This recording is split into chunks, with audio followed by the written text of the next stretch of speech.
avant que je vous raconte comment j'ai presque sauvé la vie d'un chien, j'aimerais vous parler d'un principe psychologique qui permet vraiment de sauver des vies.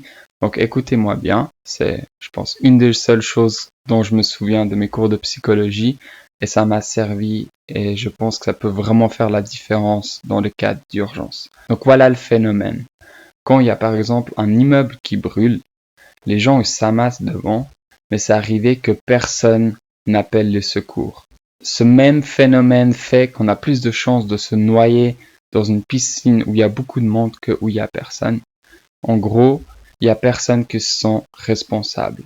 Donc ce qu'il faut faire quand vous voyez que quelque chose se produit, il faut que vous preniez la chose en main, vous appelez les secours, que vous demandez si quelqu'un a appelé les secours, vous devez déléguer les tâches, toi avec le t-shirt jaune, appelle la police, vous madame avec le t-shirt rose, appelez l'ambulance, toi va chercher une couverture, est-ce qu'il y a un médecin, etc.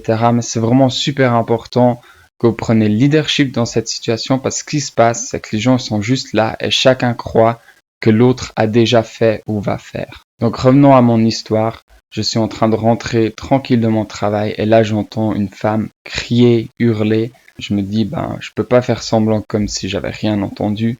Donc je regarde et il y a malheureusement un petit chien qui se fait dévorer par un autre grand chien. Tout le monde est paniqué autour et personne ne fait rien. Finalement, la propriétaire a réussi à séparer les deux chiens, mais elle continue à crier.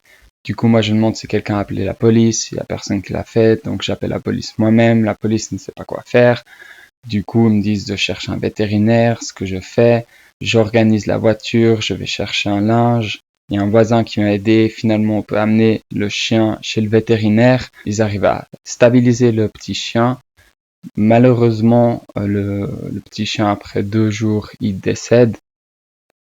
Mais j'avais envie de vous partager cette histoire parce que même si l'issue ici n'était pas celle qu'on aurait espérée, il y a des situations comme ça qui se produisent dans nos vies et c'est important de vraiment vérifier que quelqu'un a pris les choses en main, que les secours ont été appelés.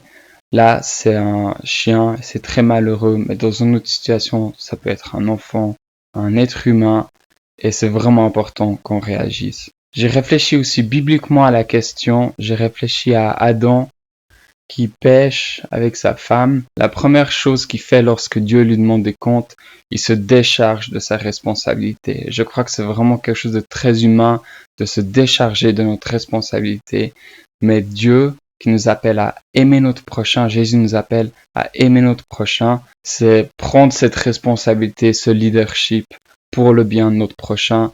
J'aimerais juste terminer avec ce verset de l'apôtre Jean qui dit « N'aimez pas en parole, mais en acte ». Si tu as apprécié cette vidéo, partage-la parce que peut-être peut sauver des vies. Abonne-toi et laisse-moi un like. À une prochaine.